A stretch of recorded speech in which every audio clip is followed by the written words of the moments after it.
افروز علماء کرام و طالبان علوم نبویہ و منتظمین جلسہ، السلام علیکم ورحمۃ اللہ وبرکاتہ۔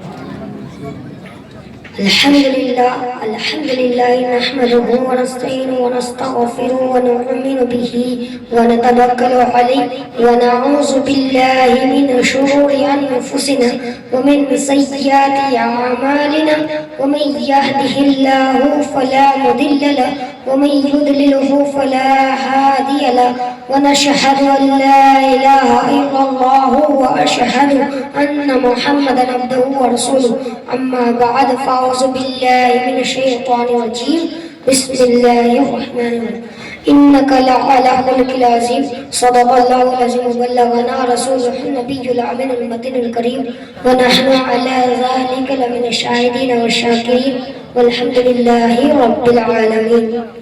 میری تقریر کا عنوان ہے اسلام کیسے پھیلا۔ اب کرم اتنا تو اے خالق اکبر کر دے، اب کرم اتنا تو اے خالق اکبر کر دے، بول بالا میرے اسلام کا گھر گھر کر دے۔ اب کرم اتنا تو اے خالق اکبر کر دے، بول بالا میرے اسلام کا گھر گھر کر دے۔ میں جدھر بھی دیکھوں نظر آئے تیرا عرش عظیم، میں جدھر بھی دیکھوں نظر آئے تیرا عرش عظیم۔ میری آنکھوں کو خدا اتنی منور کر دے، میری آنکھوں کو خدا اتنی منور کر دے، دے دے اوروں کو شہنشاہی زمانے کی مگر، دے دے اوروں کو شہنشاہی زمانے کی مگر، خاک پائے شہیدی میرا مقدر کر دے، خاک پائے شہیدی میرا مقدر کر دے۔ بادائے توحید کے من والو، شمع رسالت کے پروانوں، غوث و خواجہ کے دیوانوں، اولیاء امت کے جانثاروں، انیس الغریبین، رحمت للعالمین، شمس العارفین، آمنہ کے آنکھوں کے تارے، عبداللہ کے پیارے، انگلی کے اشارے سے چاند کے دو ٹکڑا کر دینے والے، ڈوبا ہوا سورج کو پلٹانے والے، کنکریوں سے کلمہ پڑھانے والے، جناب احمد مجتبیٰ محمد مصطفیٰ صلی اللہ تعالی علیہ وسلم کی بارگاہ میں کس پناہ میں جھوک کر درود پاک پڑھے، اللہم صلی اللہ سیدنا شفیعنا مولانا محمد بارک وسلم صلی اللہ علیہ وسلم یا رسول اللہ صلی اللہ علیہ وسلم۔ اسلام کچھ لوگ کہتے ہیں کہ اسلام تلوار کے زور سے پھیلا ہے، ہاں میں بھی کہتا ہوں اسلام تلوار کے زور سے پھیلا ہے، لیکن لوہے کی تلوار نہیں تھی، اخلاق کی تلوار تھی، اس لیے کہ لوہے کی تلوار سے سر جھکایا جا سکتا ہے، دل نہیں جھکایا جا سکتا، اور رسول نے سب سے پہلے دل کی دنیا فتح کی، لہذا سب خود ہی جھکتا گیا۔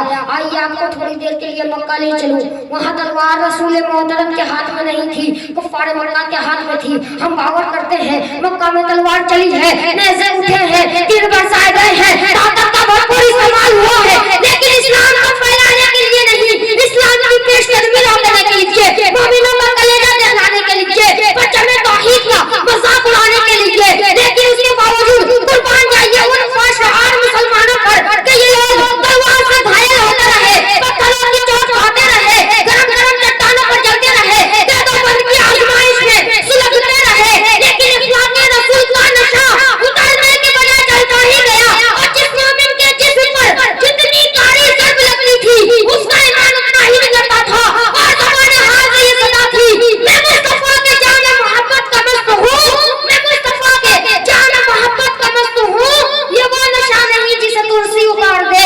انک لعلی خلق العظیم، یا رسول اللہ آپ کا اخلاق عظیم الشان ہے۔ پڑھے درود پاک اللہم صلی اللہ سیدنا مولانا محمد بارک وسلم صلی اللہ علیہ وسلم علیہ یا رسول اللہ صلی اللہ تعالی علیہ وسلم۔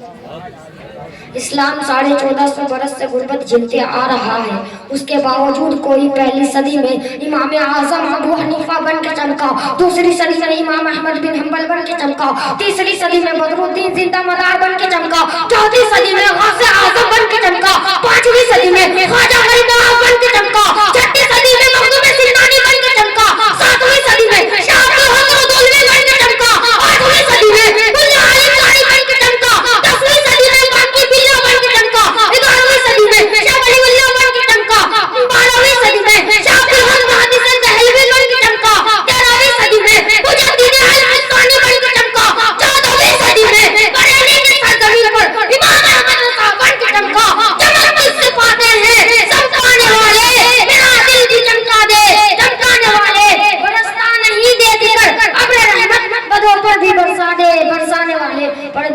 اللهم صل على سيدنا شفيعنا مولانا محمد بارك وسلم صلوا علیہ الصلوۃ والسلام علیک یا رسول اللہ صلی اللہ تعالی علیہ وسلم۔ چمک تجھ سے پاتے ہیں سب پانے والے، میرا دل بھی چمکا دے چمکانے والے۔ خالق کائنات نے حضرت آدم علیہ السلام کو پیدا فرمایا تو اللہ تعالیٰ نے آدم کی پیشانی پر نور محمدی رکھ دیا۔ جب آدم کی پیشانی میں نور محمدی چمکا تو آدم کا پورا وجود چمک اٹھا اور اللہ تعالیٰ نے آدم کو مسجود ملائکہ بنا دیا۔ جب آدم کی پیشانی میں نور محمدی چمکا تو اللہ تعالیٰ نے آدم کو مسجود ملائکہ بنا دیا۔ نور محمدی سے جب آدم کا پورا وجود چمکا تو پتہ چلا آدم چمکے وجود آدم کا تھا، چمک مصطفیٰ کی تھی۔ حضرت شیش چمکے وجود شیش کا تھا، چمک مصطفیٰ کی تھی۔ حضرت نوح چمکے وجود نوح کا تھا، چمک مصطفیٰ کی تھی۔ حضرت ابراہیم چمکے وجود ابراہیم کا تھا، چمک مصطفیٰ کی تھی۔ حضرت اسماعیل چمکے وجود اسماعیل کا تھا، چمک مصطفیٰ کی تھی۔ حضرت داؤد چمکے وجود داؤد کا تھا، چمک مصطفیٰ کی تھی۔ حضرت ادریس چمکے وجود ادریس کا تھا، چمک مصطفیٰ کی تھی۔ حضرت یعقوب چمکے وجود یعقوب کا تھا، چمک مصطفیٰ کی تھی۔ حضرت ایوب چمکے وجود ایوب کا تھا، چمک مصطفیٰ کی تھی۔ حضرت یونس چمکے وجود یونس کا تھا، چمک مصطفیٰ کی تھی۔ حضرت یوسف چمکے وجود یوسف کا تھا، چمک مصطفیٰ کی تھی۔ حضرت موسیٰ چمکے وجود موسیٰ کا تھا، چمک مصطفیٰ کی تھی۔ حضرت عیسیٰ چمکے وجود عیسیٰ کا تھا، چمک مصطفیٰ کی تھی۔ حضرت ابوبکر چمکے وجود ابوبکر کا تھا، چمک مصطفیٰ کی تھی۔ حضرت عمر فاروق چمکے وجود عمر کا تھا، چمک مصطفیٰ کی تھی۔ حضرت عثمان غنی چمکے وجود عثمان غنی کا تھا، چمک مصطفیٰ کی تھی۔ حضرت مولا علی چمکے وجود مولا علی کا تھا، چمک مصطفیٰ کی تھی۔ حضرت امام حسن چمکے وجود امام حسن کا تھا، چمک مصطفیٰ کی تھی۔ حضرت امام حسین چمکے وجود امام حسین کا تھا، چمک مصطفیٰ کی تھی۔ حضرت بلال حبشی چمکے وجود بلال حبشی کا تھا، چمک مصطفیٰ کی تھی۔ حضرت حسان چمکے وجود حسان کا تھا، چمک مصطفیٰ کی تھی۔ حضرت اویس کرنی چمکے وجود اویس کرنی کا تھا، چمک مصطفیٰ کی تھی۔ حضرت اویس کرنی چمکے وجود اویس کرنی کا تھا، چمک مصطفیٰ کی تھی۔ حضرت غوث اعظم چمکے وجود غوث اعظم کا تھا، چمک مصطفیٰ کی تھی۔ حضرت خواجہ غریب نواز چمکے وجود خواجہ غریب نواز کا تھا، چمک مصطفیٰ کی تھی۔ حضرت بختیار کاکی چمکے وجود بختیار کاکی کا تھا، چمک مصطفیٰ کی تھی۔ حضرت بابا فرید الدین چمکے وجود بابا فرید الدین کا تھا، چمک مصطفیٰ کی تھی۔ حضرت غوث بنگالہ چمکے وجود غوث بنگالہ کا تھا، چمک مصطفیٰ کی تھی۔ حضرت قربان شاہ بابا چمکے وجود قربان شاہ بابا کا تھا، چمک مصطفیٰ کی تھی۔ اس لیے تو اعلیٰ حضرت